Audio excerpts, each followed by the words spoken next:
बिस्मिल्लाहिर्रहमानिर्रहीम। अस्सलाम वालेकुम। आपका दोस्त सलमान हैदर। दुआ है परवरदिगार से कि उसने आपको और आपके अहले खाना को अपनी हिफ्ज़ो अमान में रखा हुआ हो। कहते हैं ना, अगर हौसले जवान हो ना तो ज़रूरी नहीं है कोई लश्कर आपके पीछे है, और ये भी ज़रूरी नहीं है कि आप खुद भी बहुत जवान हो। समटाइम तारीख कुछ ऐसे काम हैं, कुछ ऐसे फैसले हैं, कुछ ऐसे इकदामात हैं जो किसी ज़ईफ़ आदमी के हाथों पे उठवा लेती है। जी हाँ, ऐसा ही हुआ है इस बार भी। आपको याद है ना, अभी 2 दिन पहले एक ख़ास किस्म का बिल था सुप्रीम कोर्ट के अंदर, एक दरख्वास्त थी और जिसके ख़िलाफ़ फ़ैसला आया कि सिविलियंस का फ़ौजी अदालतों के अंदर ट्रायल होना चाहिए नहीं होना चाहिए। और इस सिलसिले में कैटेगोरिकली सुप्रीम कोर्ट के 5 रुकनी बेंच एजाजुल एहसन साहब की सरबराही में उन्होंने कहा कि ये नहीं हो सकता कि सिविलियंस का ट्रायल फ़ौजी अदालतों के अंदर हो, और साथ साथ ये हुक्म भी दिया कि जिन जिन अफराद के इस वक्त ट्रायल जारी हैं उनको उधर ही रोक दिया जाए, और अब आम अदालतों के अंदर जो है पाकिस्तान की दीगर फौजदारी जो अदालतें हैं उनके अंदर इनका ट्रायल हो। अच्छा, ये जो दरख्वास्त थी ना, ये दरख्वास्त 3 मामलात के अंदर दी गई थी, यानी 3 अफराद में दी गई थी। एक तो जवाद ख्वाजा साबिक चीफ जस्टिस थे जी, उनकी तरफ से भी ये दरख्वास्त थी कि बुनियादी इंसानी हकूक़ के ख़िलाफ़ है जी कि सिविलियंस का ट्रायल फौजी अदालतों के अंदर हो। उसके बाद ना पाकिस्तान के सीनियर तरीन वकील और पाकिस्तान पीपल्स पार्टी से जिनका ताल्लुक, जिनकी कोर कमेटी का हिस्सा एतजाज़ एहसन साहब, वो भी एक दरख्वास्त गुजार थे जो उन्होंने लतीफ़ खोसा साहब के जरिए ये दरख्वास्त दी थी।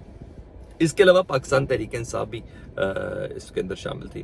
तो बहरहाल ये एक दरख्वास्त दायर की गई थी, और उस दरख्वास्त पर जाहिर बात है कोई छोटी मोटी दरख्वास्त तो नहीं थी। पाकिस्तान की इस्टेब्लिशमेंट, पाकिस्तान की फ़ौज के हवाले से किए गए इकदाम, जैसे आर्मी एक्ट और ऑफिशियल सीक्रेट एक्ट के तहत ये इकदाम थे जिसको सुप्रीम कोर्ट के अंदर चैलेंज किया गया था। बजाते खुद इसको चैलेंज करने के लिए ना इंसान बहुत ज़्यादा नज़रों के अंदर आ जाता, और फिर अपनी मर्जी का फैसला भी ले लेना, यानी दरख्वास्त की कामयाबी इतनी।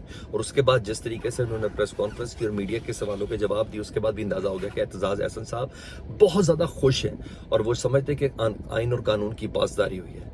अच्छा, ये हौसला इतना बुलंद हुआ, एतजाज़ एहसन ने इसके अलावा भी दीगर कई ज़िंदगी की पटिशन्स जीती हुई हैं, और उनका जीत का और आइन की अंडरस्टैंडिंग के हवाले से उनका बहुत ज़्यादा उनका वो है, उन्हीं की एक अंडरस्टैंडिंग है कि सैफर दरअसल कोई केस ही नहीं है। सैफर बजाते खुद ये इजाज़त देता है कि अगर किसी मुल्क ने आपको धमकी दी है तो आपके प्राइम मिनिस्टर के पास ये हक और ये इस्तदाल हासिल है कि वो उस धमकी को बाकायदा अपनी पब्लिक के सामने पेश करे। ये आईनी उसको हक है, इसलिए सैफर के मुकदमे में किसी किस्म की कोई जान ही नहीं। अच्छा, इन तमाम चीज़ों का हौसला पकड़ते हैं और बहुत से कानूनदान इस बात की तायद भी करते हैं। आज एक तीसरा और नहायत बोल्ड स्टेप, मेरा ख्याल है ये अंडरस्टैंडिंग हो चुकी है, ये दोनों पीपल्स पार्टी से हैं, ये आपने जहन के अंदर रखना है। ये हैं नहीं है, थे नहीं है, कब तक रहेंगे नहीं, ये दोनों ही पीपल्स पार्टी से हैं। और मेरा ख्याल है कि ये एक अंडरस्टैंडिंग ज़बरदस्त सी डेवलप हो गई है। वो वीरू वगैरह की जोड़ी ना, जय और वीरू की जोड़ी टाइप की। तो लतीफ़ खोसा साहब के जरिए एतजाज़ एहसन साहब ने दोबारा सुप्रीम कोर्ट में एक दरख्वास्त दायर की है, और ये भी बहुत हसास है क्योंकि पहली भी कामयाबी उन्हें इदारे और इदारों की अदालत के हवाले से मिली, और ये दूसरी भी कामयाबी के लिए वो पुरुमीद है उन्होंने की। और उन्होंने कहा ये दरख्वास्त उन्होंने दायर की है कि गुज़िश्ता दिनों पाकिस्तान में जबरी गुमशुदगियों के हवाले से अदालत से दरख्वास्त की गई है कि फिलफौर आप एक अदद कमीशन कायम करें। और अपनी इस दरख्वास्त में मतन में उन्होंने इमरान रियाज खान का जिक्र किया जी, एतजाज़ एहसन साहब ने, कि वो 4.5 माह गायब रहे और फिर अचानक बरामद हुए।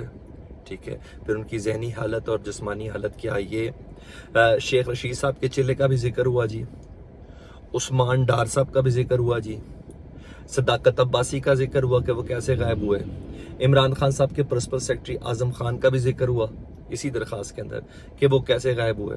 इसके अलावा दीगर वो तमाम अफराद जो एक बहुत अरसे तक गायब रहे, उसके बाद अचानक मंजर आम पर आए, उन तमाम अफराद के हवाले से आज एतजाज़ एहसन साहब ने अपने वकील लतीफ़ खोसा के ज़रिए जबरी गुमशुदगियों में आज एक दरख्वास्त सुप्रीम कोर्ट में दी है। और ये बहुत बड़ा इम्तिहान है ये भी मैं आपको बता दूं काजी फायज़ ईसा साहब के लिए। और वो काजी फायज़ ईसा साहब जो जब से उन्होंने अपनी पोजीशन संभाली है ना, वो काफ़ी सेफ खेल रहे थे। इवन वो उस बेंच का हिस्सा भी नहीं बने थे जिस बेंच में عام سویلینس کا جو ٹرائل ہے وہ فوجی عدالتوں کے اندر نہیں ہو سکتا، اور حکم یہ دیا گیا جسٹس زاہد الحسن صاحب کی سربراہی میں۔ حالانکہ سب کہہ رہے تھے کہ اتنا بڑا ہے اور پاکستان کی اس نے بہت سی چیزوں کے رخ کو بنانا ہے، تسلیم کرنا ہے بہت سی چیزوں کا، اور قاضی فائز عیسیٰ صاحب کو ایز اے جو ادارے کے چیف کی حیثیت سے خود انیشیٹ لینا چاہیے، لیکن انہوں نے نہیں لیا۔ انہوں نے زیادہ مناسب سمجھا کہ 90 دن کے انتخابات کے حوالے سے وہ ذرا انیشیٹ لے لیتے ہیں، تو وہ اس کے ساتھ تھے۔ تو اب قاضی فائز عیسیٰ صاحب جو اس سے پہلے بھی جبری گمشدگیوں پر کئی فیصلے دے چکے ہیں، وہی قاضی فائز عیسیٰ صاحب کے پاس یہ درخواست گئی ہے جی، اور انہوں نے کہا باقاعدہ طور پر ایک عدد کمیشن قائم کیا جائے۔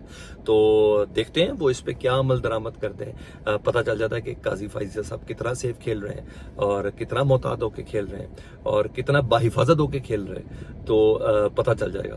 تو بہرحال ایک ویری بولڈ سٹیپ اور ویری مچ اپریشیٹڈ، جس کو جتنا مرضی اپریشیٹ کیا جائے کم ہے۔ اعتزاز احسن صاحب اور لطیف کھوسہ صاحب، یہ عمر کے ان حصوں میں ہے کہ جس عمر کے حصوں میں ان کو اپنی حفاظت کرنی چاہیے، اور انہوں نے یہ درخواست دی ہے۔ اور لیٹس سی، دیکھیں ادارے سے بنانے کے لیے یا ادارے کے ساتھ بنائے رکھنے کے لیے قاضی فائز عیسیٰ صاحب کس حد تک جاتے ہیں، لیکن بہرحال یہ درخواست اور ونس فار آل اس کا کلیئر ہونا بہت ضروری ہے۔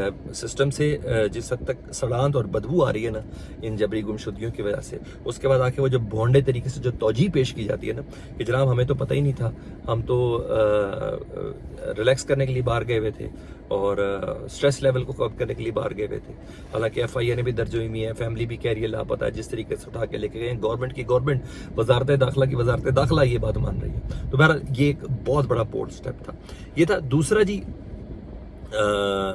اسلام آباد ہائی کورٹ کے حوالے سے میں آپ کو بتا دوں کہ کل قوی امکان ہے کہ میاں محمد نواز شریف صاحب باعزت بری ہو جائیں گے، اور نیب کے جو پروسیکیوشن ہے ان کو اسلام آباد ہائی کورٹ نے جو احکامات دیے تھے کہ جا کے آپ پوچھ آئیں چیئرمین نیب سے کہ کیا آپ کا ان فیوچر پلان ہے کہ اس کیس کو پرسو کرنے کا، کہ نواز شریف صاحب کے اور اس کے جو چلان کے حوالے سے آگے بڑھنے کا پلان ہے، یا سرے سے آپ یہ ریفرنس ہی واپس لینا چاہ رہے ہیں۔ تو وہ مزید کنفرم اطلاعات میرے پاس ہوگی، میں نے پچھلے ولاگ میں بتایا تھا کہ میں پتہ اطلاعات مزید کنفرم ہو گئی کہ کل یہ باقاعدہ طور پر نیب لکھ کے دے دے گا، اور پھر میاں محمد نواز شریف صاحب ہر لحاظ سے اہل بھی ہو جائیں گے اور ہر لحاظ سے ان کی بریت بھی ہو جائے گی، کیونکہ چیئرمین نیب بھی نہیں چاہ رہے نواز شریف صاحب کے بعد کیس کو پرسو، چوتھی بار کے وزیر اعظم کو کے اوپر ان ریفرنس کو پرسو کرنا، العزیزیہ اور ایون فیلڈ کو، تو پھر تو معاملہ رہتا ہی کچھ نہیں ہے۔ ان دونوں پہ یہی الزام ہے نا، ان دونوں درخواستوں پہ کہ یہ انہوں نے اپنے منی ٹریل نہیں دی ہوئی ایون فیلڈ کے لیے کی رہائشوں کے لیے بھی اور العزیزیہ کے لیے بھی۔ تو یہاں تک اتنی چیز کنفرم ہوئی۔ دوسرا سن لیں، میاں محمد نواز شریف، میاں شہباز شریف صاحب فیملی کے دیگر ممبران کے لیے سیکیورٹی الرٹ جاری ہوا جی وزارت داخلہ کی جانب سے کہ انہیں اپنی موومنٹ کو کنٹرول کر کے رکھنا، تمام خاندان کے افراد کو ایک جگہ پہ نہیں جانا اور ان کی جان کو خطرہ ہے۔ خیر اس ٹرک شانگلہ گلی میں میاں محمد نواز شریف صاحب اپنی فیملی کے ہمراہ کل انہوں نے اسلام آباد ہائی کورٹ آنا ہے، اور وہاں ان کا 2 رکنی بینچ ان کا انتظار کر رہا ہوگا۔ لیکن بہرحال ان حالات میں یہ جو دھمکیاں میں اس خط ہے وزارت داخلہ کی طرف سے، اور الرٹ جو جاری کیا گیا ہے، یہ بذات خود بہت معنی خیز ہے۔ فیڈ بیک سے متعلق ضرور آگاہ کریں، اپنا بہت خیال رکھیں۔ اللہم صلی علی محمد و آل محمد۔